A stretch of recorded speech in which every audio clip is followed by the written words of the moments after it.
1967 was the year where it all started for rock. We had Sgt. Pepper, we had the Velvet Underground and Nico, and we had The Doors' first album. The Doors emerged at a time when there was a whole revolution going on.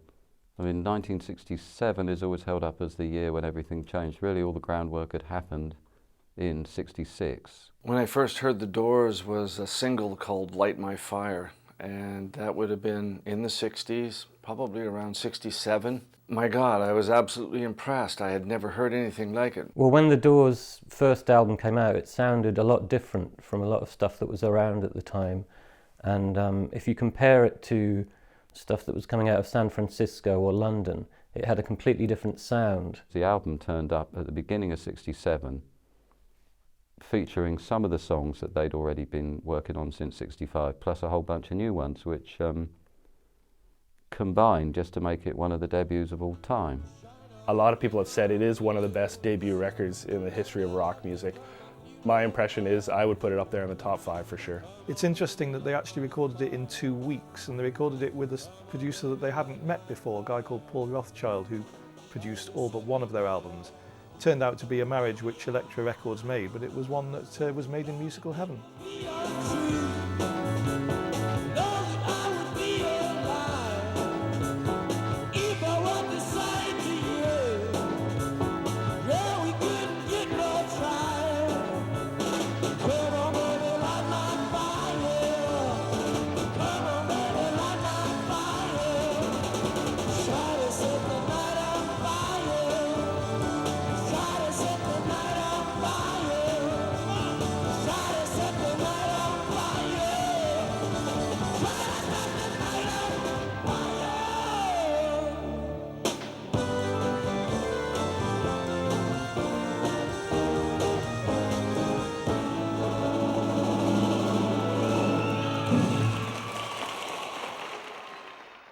Light My Fire definitely was the Doors' first big hit. A catchy tune, instant success for the Doors with this song. Light My Fire turned out to be a pretty successful single for the Doors and one of the songs they'll always be remembered for. But it wasn't written as a single. They basically came in, created an album and thought about the commercial possibilities afterwards. Interestingly enough, a lot of people assume Jim Morrison wrote that song, but actually Robbie wrote that song. When I talked to Krieger about Light My Fire, he said it was the first song that he ever wrote. Light My Fire was the first big Doors song. That would be the second single. In America, that was released as the full, what was it, 6.5-minute version, and they didn't edit it, and that was startling. No one released, well, Dylan had, but nobody really released singles that length. They had to do a radio edit of it because the song was way too long for AM radio. And people started hearing it on AM radio. It went way up the charts.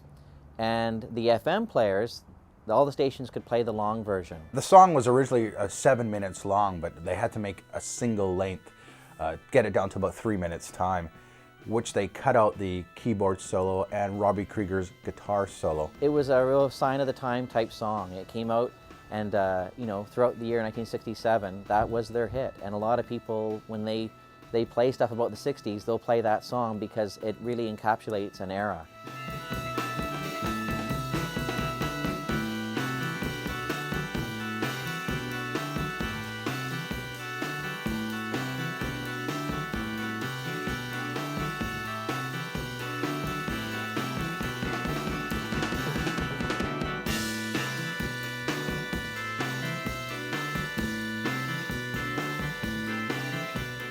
The song performed live would go on and on even longer. That was, I think, the highlight of the Doors was their live performance. People didn't really get to see how great they were until they saw them on TV or saw them live. They heard the single, catchy tune, but when they saw them live, true Doors fans loved the fact that Krieger's solo went on or Ray Manzarek's keyboard solo went on as it did on the album. A lot of their live performances are fantastic, I think, and I think they show the band up very well. Unlike a lot of bands at the time, who are kind of put together in the studio, they really could play. And if you listen to them live, some of the performances are scorching, they're fantastic.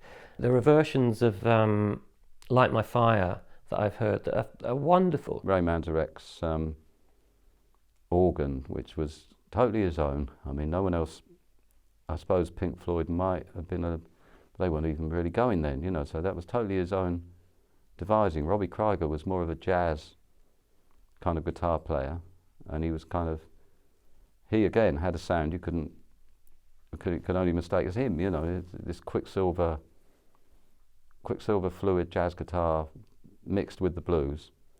John Densmore, of course, was a jazz drummer.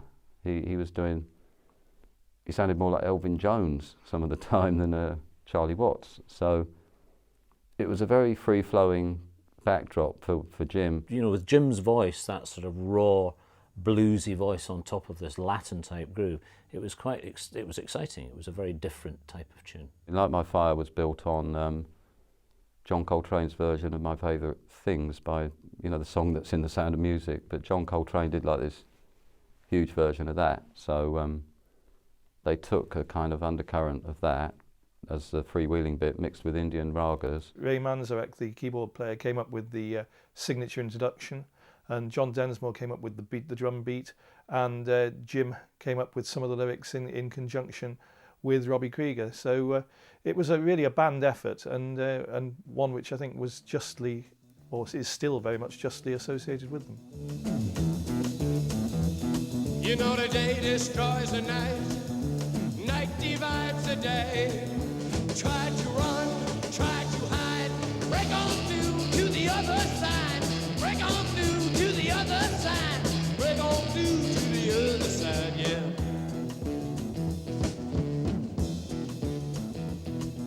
We chased our pleasures here, dug our treasures there, but can you still recall the time we cried?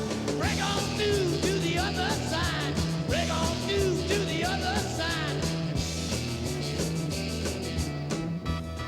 Break On Through is the first song on the album. Any Doors fan, true Doors fan, will tell you that this is the true essence of the Doors. It was Break On Through that led them to the Doors name. They figured that they were the doors of perception, which linked the known and the unknown. So breaking on through had a very specific meaning. Break on through to the other side. Go through the doors from the world that you know, the world that you're certain of, to an exciting world of possibilities. So Break On Through, while not perhaps their best known track, was one that was quite significant for them. With Break On Through, I find it interesting because I think it relates back to Los Angeles. You have this lovely sound, this kind of lovely light, hallucinogenic sound, which fits Los Angeles, because if you've ever been to Los Angeles, the whole place is like a film set. And people only drive, there aren't many people on the streets. It's a very vertical city, and you've got the light, which makes everything seem slightly unreal at certain times of the day. And it's already like a hallucination, it's already like a film set. And if you look at the lyrics to that, Break On Through to the Other Side, I think it could only have come from Los Angeles. Jim's favourite book was a thing called City of Night, which would later give him a bit of LA Woman, but it's a recurring theme. That inspired Break On Through, like lyrically. But on the other hand, the riff for that came from Paul Butterfield Blues Band's Shake Your Moneymaker. So that's an example of how they kept meshing things together, which now is the norm. Then it wasn't. And the climate in 1966, though, and 67 was that you could get away with doing all this stuff. Oh, yeah!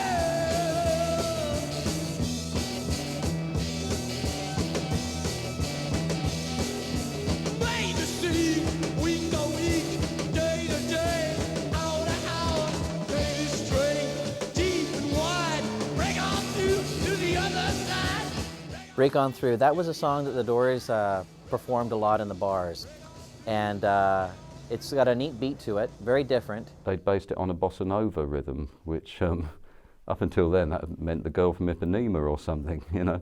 So they had this kind of vamped up bossa nova rhythm, and it was kind of like, hello, we're here. The drummer opens with a slight jazz riff.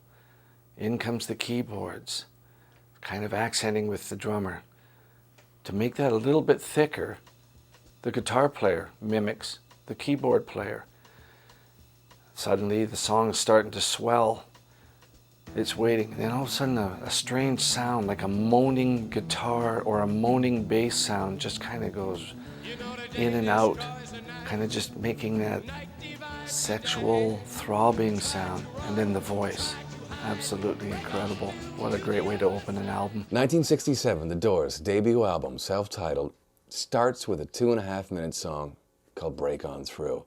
2.5 minutes of perfection. What a way to introduce side one of a record from The Doors. That was the one song that Elektra was really pushing as their first single. So the first time that they did a tour up and down the coast here on the West Coast, that was a song they played a lot, and that was the song that they were pushing. And it did get a lot of radio airplay, but it wasn't until Light My Fire came out that that's when everyone started taking notice of The Doors. But it's a really good song, and it's a great way to lead off the first album.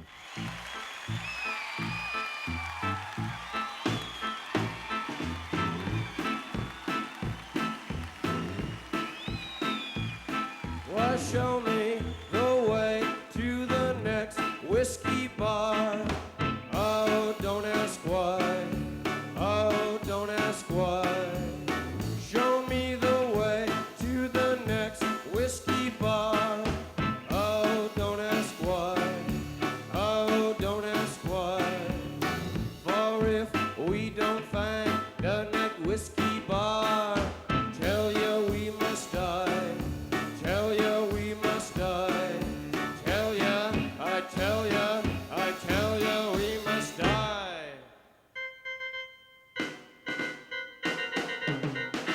Oh, moon of Alabama, we now must say goodbye. The Alabama song was the first of 2 cover songs that they did on the album. It was actually taken from an opera entitled Mahogany. It was a Brecht and Weill song, and Ray Manzarek had an album of their songs, and I think it just took the imagination, took the attention of Jim Morrison, so he thought he could make something of it, and clearly it became one of their more off-the-wall tracks. My wife Dorothy had the record, and we used to listen to the record, the original cast recording, and we used to listen to the record all the time, and she said, "Why don't you do the whiskey bar?" And Jim said, "Yeah!" We all loved it, and it had this great kind of German oompa kind of beat, and we adapted it for The Doors. This just shows the extent and the range of this band, from, you know, straight ahead bar blues to something that's just kind of a little left of center. I thought, this is too weird. But then I got into it, and I found out about Kurt Weill, and we did it so well, people thought we wrote it, and we had to correct them all the time and say, no, this is from a German opera. Or show me the way to the next whiskey bar. Oh, don't ask why. Oh, don't ask why. Show me the way to the next whiskey bar.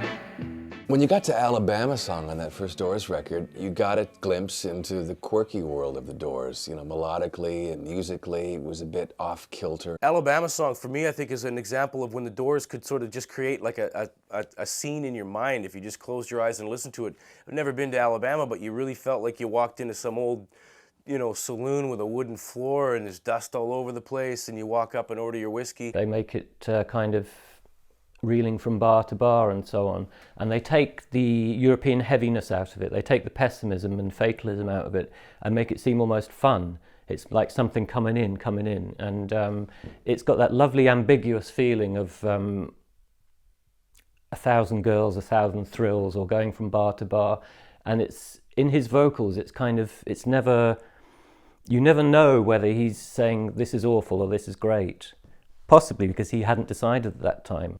They suddenly pop up on the album with this song by Brecht Weill, which Jim apparently liked for its futile desolation kind of let's go to the next whiskey bar, which ironically would be within a year is life. You know, it was very pathetic, that song. It just showed how diverse they could be. And I think it's still pretty popular today when you know, still hear it on FM radio quite a bit. And again, it just showed another side of the Doors that you weren't expecting after listening to the rest of the album. It was very, very different.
Backdoor Man. Well, the Doors cut their teeth playing in different bars around the Los Angeles area, like the London Fog, and then they got their residency at the Whiskey A Go-Go. But when they first started playing, that was one of the mainstay songs that they would play when they were in the bars. And the freshness of their first album was because they'd been playing those songs for at least a year and a half, almost every night. So when they went in the studio, they just blasted through these songs because they were very, very, very fresh. They knew all these songs inside and out. And Backdoor Man was one that would really get a rise out of the crowd when they were playing it live. So they knew that they had to have that one on their album. This is the reason why they stayed American, staying true to blues. I think they worked this song onto the album because I believe it was a crowd pleaser. This was a track where they really got down to their roots. Not perhaps a typical Doors track, but one that I suspect went down rather well in concert. For me, it is one of my favorite Doors songs, just partly by Morrison's performance, but you have to give it to Krieger on this one. Robbie Krieger quickly proved with a song like Backdoor Man that he had a firm footing in the blues and could deliver it both tonally on the guitar and with incredible taste in terms of the notes he chose to use and the way he chose to bend them, unlike a lot of people playing rock and roll. He's a fireball of electricity, and I think, knowing how much of a blues fan Robbie Krieger was, I think that he had to have a hand in the inclusion of that on the debut record. I found that song on an album by John Hammond Jr., and it was actually written by Willie Dixon. Most songs were. Backdoor Man, which was written by Willie Dixon and first recorded by Howlin' Wolf. That fitted Jim to a T. I mean, it was about a bloke. The backdoor man in old blues mythology is, while the husband's away working hard in the fields, this geezer slips in through the back door. Backdoor Man is about anal intercourse. This song also, lyrically, had a little bit to do with Jim's life, because I know for a fact that Jim, through many books and through interviews, videos that I've seen, he used the back door. You may eat your dinner, eat your pork and beans. I eat more chicken than any man ever seen. Yeah!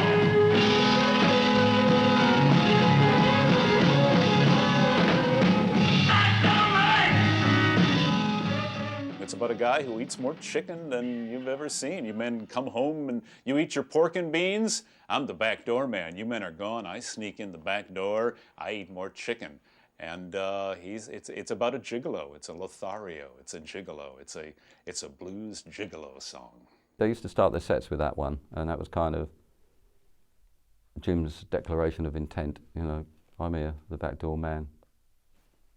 Jim Morrison made it his own. He put a lot of menace into the song. I think the men, when watching him perform, had no idea what he was talking about, but the women in the audience certainly knew what he was talking about. Yeah.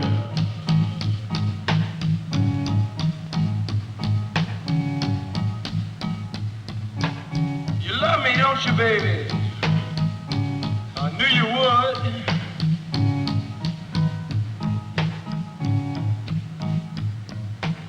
Well, climb all over me, baby.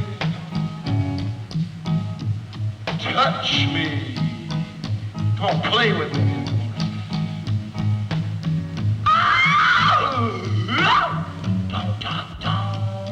Right. You could tell by the way Jim sang it that he'd been around the block. You men eat your dinner, eat your pork and beans. I eat more chicken than any man ever seen. So he was singing from experience.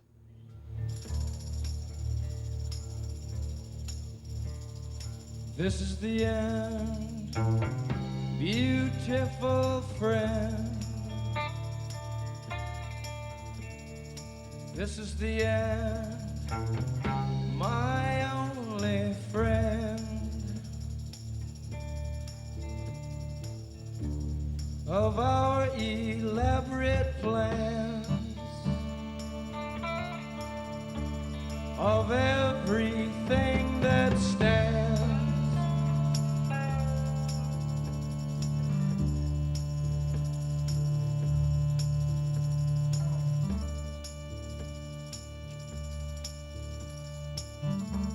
I'll never look into your eyes again.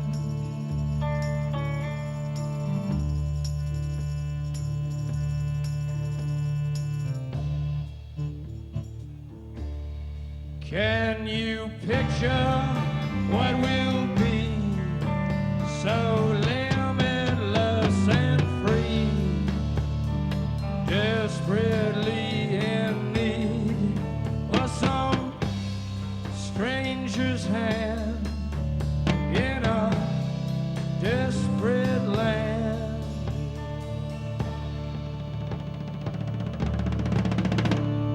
Come on, baby!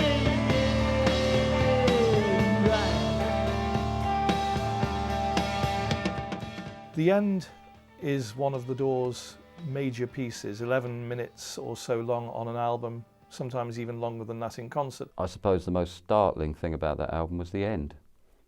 But the end started life as a 2.5-minute song about saying goodbye to your girlfriend. I mean, it was a throwaway pop song. The End started out just to be a little love song. Jim and I were over at my parents' house for a couple of weeks because they left town. And we wrote a whole bunch of songs at that time. And the end was just, this is the end, beautiful friend, this is the end, my only friend. And it was just a couple verses, you know. And so we would do it in person, and then all of a sudden it started getting longer and longer. I think it was the first rock song that was over 10 minutes. So we were kind of proud of breaking the 3-minute barrier. It was a real showcase, I think, for the band, you know, and when they played it live, they'd often, in their first year or so as a band, would end their shows with The End. What it encapsulates about the Doors is almost the fact that you can't be quite sure what they're talking about. Is it the end of a relationship? Is it the end of the world? It could be more or less the end of anything, innocence, childhood.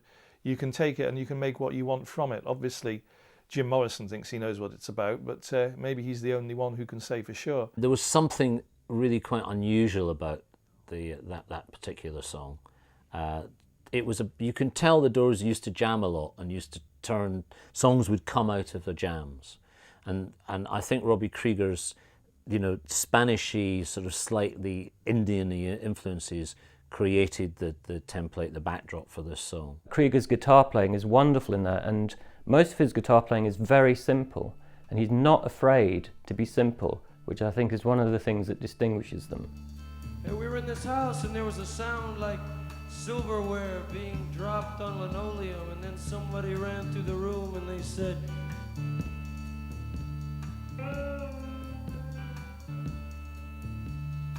Have you seen the accident outside? And everybody said, hey man, have you seen the accident outside?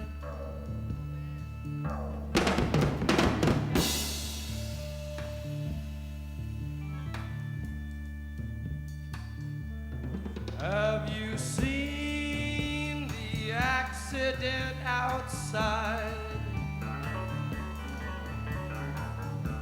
7 people took a ride. 6 bachelors and their bride. 7 people took a ride. This is a song that toys with you. This is a song that takes you to a peak and then brings you back down. I'm impressed by the journey this song takes you through. It was this song that got them their record deal. They were playing the Whiskey A Go-Go, probably the most famous live rock venue in the world in Los Angeles. And it was the lyrics that made people go and perk up. So it was this song that record executives heard them performing at the Whiskey, where they said, we like this, let's talk to them about a record deal. The night that the famous Father, I Want to Kill You thing came about was because Jim was tripping and he didn't know he was supposed to be on stage, so they had to go get him from his apartment, and he was high as a kite, and they planted him on stage, and the end went on like it did. And by now they'd added this kind of raga, Eastern kind of guitar thing which would go on. And then Jim started going on about fucking his mother. It was just sort of a hint of things to come, you know, from Jim Morrison and the things that were inside his head. It's definitely a good way to end the first album.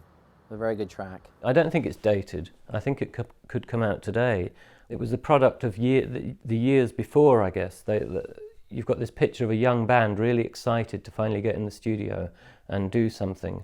And that hasn't dated at all, no.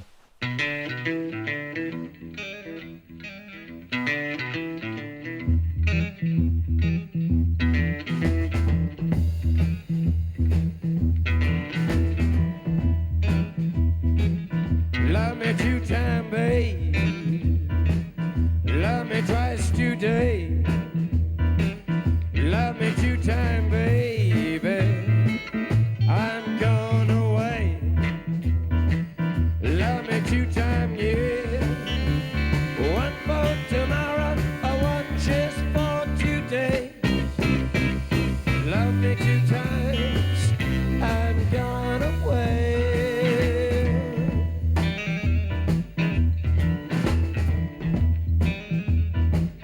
Love me 1 time, babe. Could not speak. 1 time, baby. Yeah, my knees got weak. But love me 2 times, yeah. Last me all through the week. Love me 2 times, I'm gone away. Strange Days came out in 1967, and it was sort of the Doors' darkest album. Here's an album that confused me and I enjoyed it.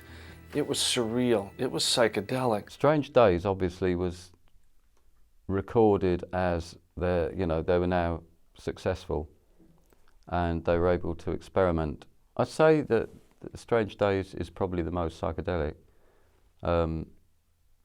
but the dark underbelly of psychedelia, the bad trip. They had a far better studio setup for the second album. They had all of 8-track recording equipment, and they were very keen to make an album that was an advance on their first. Musically, perhaps in a way it was. In other ways, obviously, very few second albums make the impact of the first. But Strange Days wasn't a bad effort. It was almost impossible for the Doors to follow up arguably one of the best debuts in rock history, but I think they did it with Strange Days. Love me 1 time, babe. I could not speak.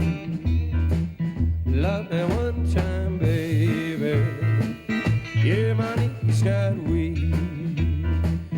love me two-time girl. Last me out through the week. Love me two-time, I'm gone away. The song Love Me Two Times starts with a blues riff, which lots and lots of other bands are using, somehow manages to metamorphosis into a sort of pop cadence for the chorus. Love Me Two Times was a kind of an old song that was based on a bluesy riff of Robbie Krieger's, and the lyrics were not necessarily about a soldier going to the Vietnam War, but every time the Doors sang something like I'm going away, because the Vietnam War was looming so large in America at the time, you'd assume that they were relating to that. But it is about someone going away, making the most of it before they do.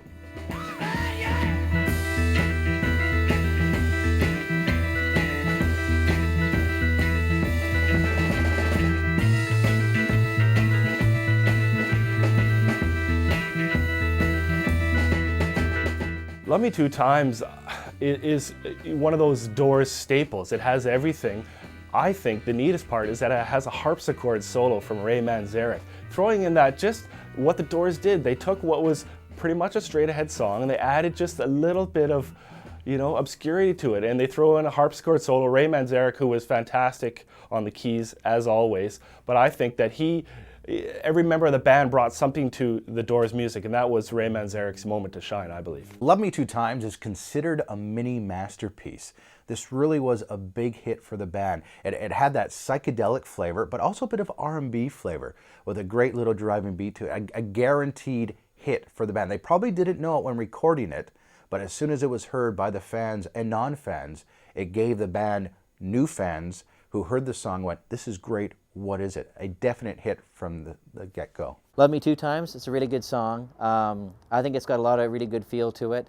And, it's got some neat keyboarding in there. It's got some neat drum rolls. The standard way to play a rock and roll shuffle would be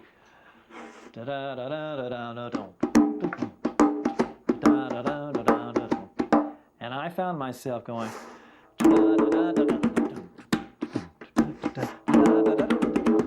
I play it all across the drums. It's a very good single, in less than 3 minutes. You got a really good song that has lots of power and lots of energy.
When the music's over,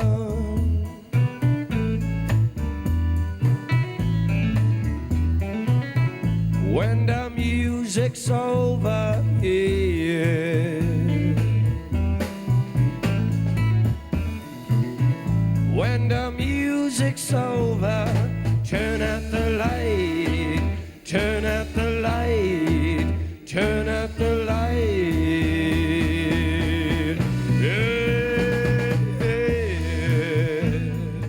When the Music's Over, for me, a fantastic Doors song, one of the best ever. in my opinion. When the Music's Over starts with a sort of blues riff, sort of dirty blues riff, and develops then into this sort of Jimmy Smith, the organ player's sort of funky-ish groove, and then goes off into another area that only the Doors would take it to. Ray Manzarek really showing his skills as playing the bass line on his keyboard. The thing with the Doors, they never had a bass player. That was unheard of. I mean, it was bass, guitar, drums, singer. That was your group. And he did it with foot pedals. I mean, the coordination of the man must have been remarkable. When the Music's Over, it will always be bookended with the end, because it's a similar kind of long, drawn-out piece that could be made into a concert set piece. When the Music's Over was one of our killer long songs. Again, that was another case of a song that had grown a little bit. That was much more dramatic. That was really sort of plugging in to the times, but the dark undercurrent, it was not peace and love at all. What have they done to the earth? What have they done to our fair sister? Ravaged and plundered, ripped her and bit her, stuck her with knives in the side of the dawn, and tied her with fences and dragged her down. Jim Morrison would go off on one for minutes at a time. In view of that, perhaps the studio recording would be considered a little bit of a prototype, but it's certainly quite a track for Doors fans, and particularly because the music finished very abruptly, as one that in retrospect is regarded as a bit of a signature tune. When the music's over, you're dead. That's basically how I think these guys, and Morrison in particular, saw the song. For the time, and there was a lot of race riots and protest music, this is a great protest song because, as everyone knows, in it Jim Morrison screams, "We want the world and we want it now." You know, dealing with political issues was nothing new for the Doors, but I think this is one of the best examples of how they did it with a great song and a great message. We want the world and we want it now. Right, Mama?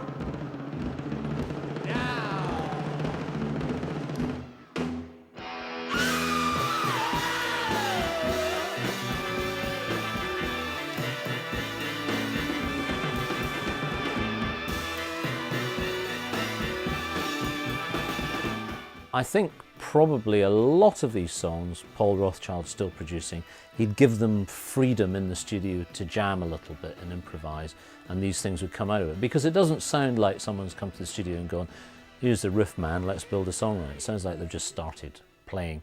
And Jim Morrison was writing lyrics all the time, whether he was in the studio or not.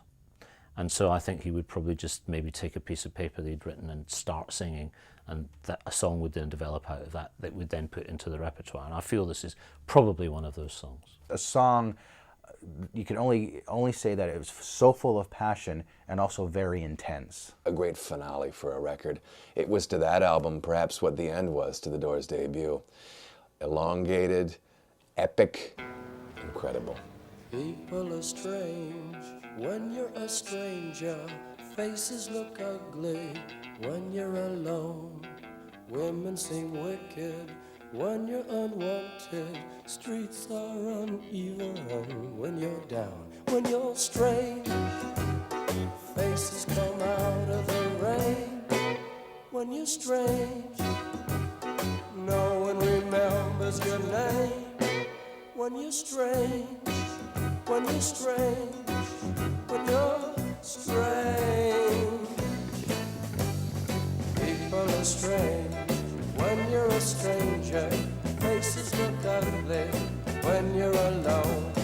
Women seem wicked when you're unwanted. Streets are uneven when you're down. People Are Strange was perhaps the Doors' attempt to recreate the success of Light My Fire, which hadn't been intended as a hit single, but when it was edited down from its longer version, became one. So on each album from then onwards, generally the Doors would try to find something that could come out as a single. People Are Strange, another good song. That was another Morrison one. I believe it was based on a poem that he'd written. People Are Strange is another Doors classic. Very intriguing lyrics that probably mean a whole lot today as they did when they were written back in the 60s. People are strange when you're a stranger. Faces are ugly when you're alone. Everyone can relate to some time in their life, maybe Jim more so than others. Classic song about alienation and just feeling, walking down the street and just looking at these people that you don't know, and it's probably a song of paranoia, you know, after he was dropping so much acid when they made that album. When you're strange, faces come out of the rain. When you're strange, no one remembers your name. When you're strange, when you're strange, when you're strange. It's on the whole a very dark album. It's not like the rest of the stuff, because by the time that came out, like Sgt. Pepper had come out and people were more tuned in and turned on. But the Doors were going completely in another direction. By the time of Strange Days and the second album, they were starting to have problems with the dynamic within the group, which isn't unusual. Lots of groups have that, especially when there's one charismatic frontman who's getting a lot of attention and three sidemen or musicians who are not getting as much attention. He started to play games, I think. He would hold them up in the studio. He would take too much time. He would piss off the engineer and the producer as well as the band. I think they were about to enter into a period where Jim got more difficult. He was great when he was on acid because that inspired his creativity, but the next two albums would be very tricky for them to make. Nightmares, in fact. Wait until the war is over and we're both a little older. Unknown soldier.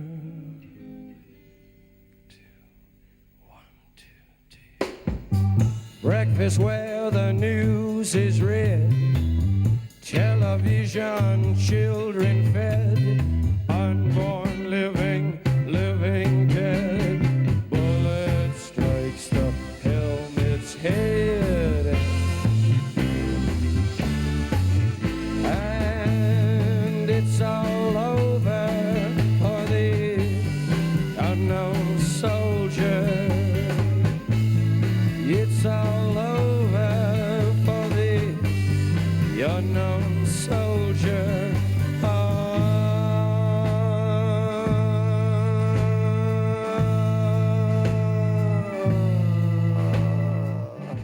Waiting for the Sun, the Doors' third album, was probably when a little bit of backlash set in.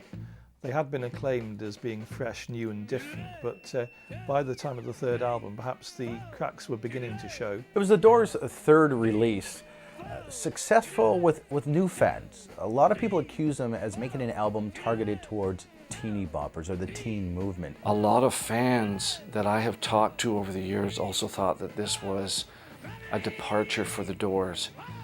I don't believe that myself. I think after two great albums in a row, Strange Days and the debut, it was almost impossible that they could live up to the bar that had been set and the standard that they had achieved for themselves. They've been touring for the last 2 years. They haven't had time to sit and write or to be playing a lot of different things and having the time to write and produce stuff. And a lot of people claim that this was the problem with this album. Make a grave for the unknown soldier, nestled in your hollow shoulder, unknown soldier.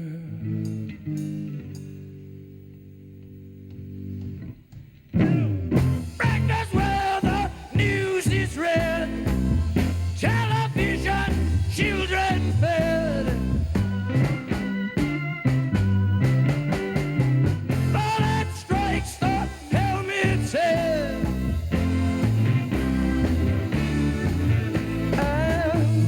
It's all over. War is over. Unknown Soldier. Wow. There's a stab at the Vietnam War. That was really the most graphic reaction to the Vietnam War, which was so hopeless and just a massacre now. The Unknown Soldier was the first overtly political song Jim wrote, which was not mentioning Vietnam, but, you know, the Unknown Soldier. At the time, it seemed like the norm. People would come out and they would protest and speak against things. I think the Doors did it in a way that was a little bit subversive. Jim Morrison would provoke people with his lyrics. You know, obviously his references to Jesus and to God. He was baiting the audience, and he basically, I think, wanted them to think for themselves. And Unknown Soldier, it was almost prophetic in a way, because he was using it, an anti-war rant, and blaming the media. And obviously 30 years later, we see what role the media has to play in wars, and I think Jim Morrison was ahead of the game on this one. When they did it live, they'd use their instruments, like the guitar became a machine gun, and Manzarek's hand would be raised in the air, and then he'd come down, the crash, the gunshot, and Jim would fall to the stage dead. I mean, that was their out-and-out protest, you know, to the Vietnam War.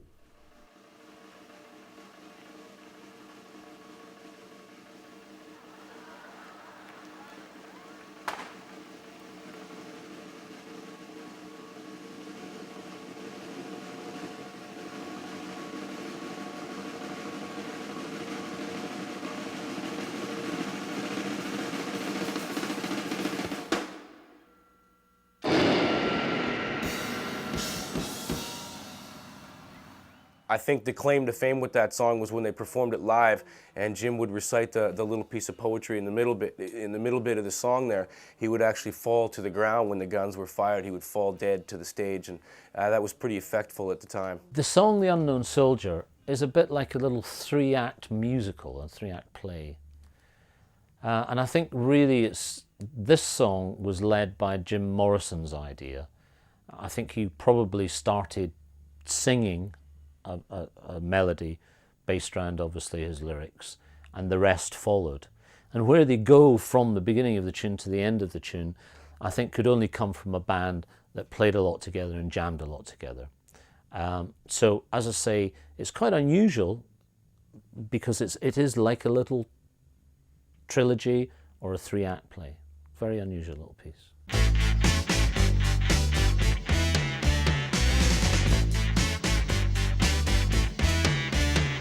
Hello, I love you, won't you tell me your name? Hello, I love you, let me jump in your game. Hello, I love you, won't you tell me your name? Hello, I love you, let me jump in your game. She's walking down the street, blind to every eye she meets. Do you think you'll be the guy to make the queen of the angels sigh? The first single off Waiting for the Sun was Hello, I Love You, which came out quite a while before the album did. That's another song written on the beach in 1965. An innocent song written by Jim when he saw a girl walking past, and just started singing along to himself, Hello, I love you, won't you tell me your name? Which he sang to the melody of All Day and All of the Night by the Kinks, which was so obvious on the record. The Kinks sued, and they ended up having to pay the Kinks royalties on that song. The Doors could be accused of retreading their past. In fact, in this case, they were retreading somebody else's past.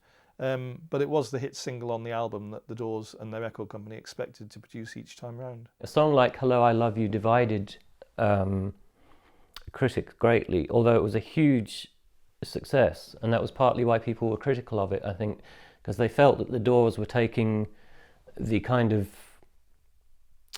the hippie love revolution thing and were watering it down. When the band went in to record this album, they weren't really prepared, and I think a lot of fans noticed this, especially on the song. A catchy number that it is, I think fans kind of thought it wasn't their best effort, and they wrote a lot of the material while they were in the studios, whereas before they really prepared for each and every album. And I think true fans noticed that It wasn't as good as it could be, but they still liked the song.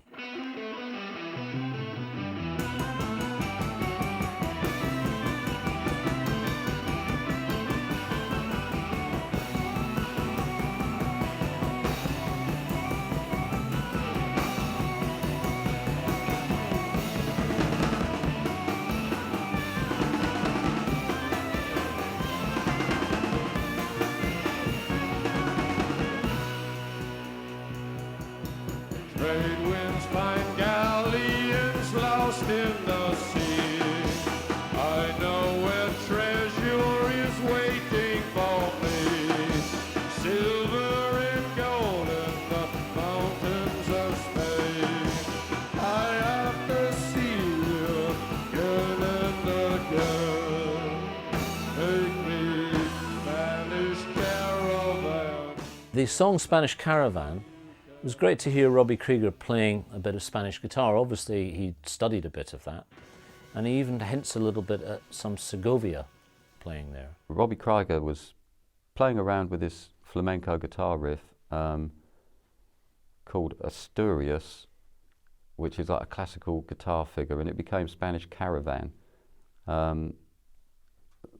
Manzarek hopped aboard that, you know, and they turned it into this kind of, you know, flamenco epic. I mean, that was Doors' creativity. Nothing to do with Gin, though. Doors' creativity between the three, really firing.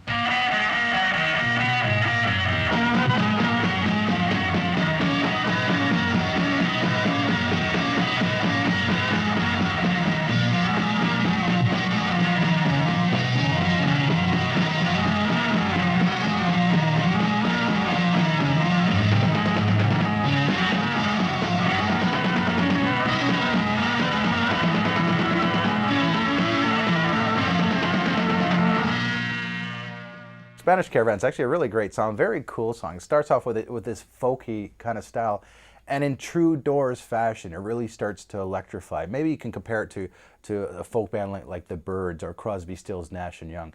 But the way it starts surprises everyone, and then all of a sudden you go, oh yeah, it's the Doors, because it finally electrifies. Spanish Caravan was pilloried by, I think it was the LA Free Press, as being perhaps the worst lyric of any rock song they'd ever heard. So I think everyone was aware by the time that Waiting for the Sun had been issued and reviewed, and generally in a downbeat fashion, that something was going to have to change. So the Doors saw that and they made the changes.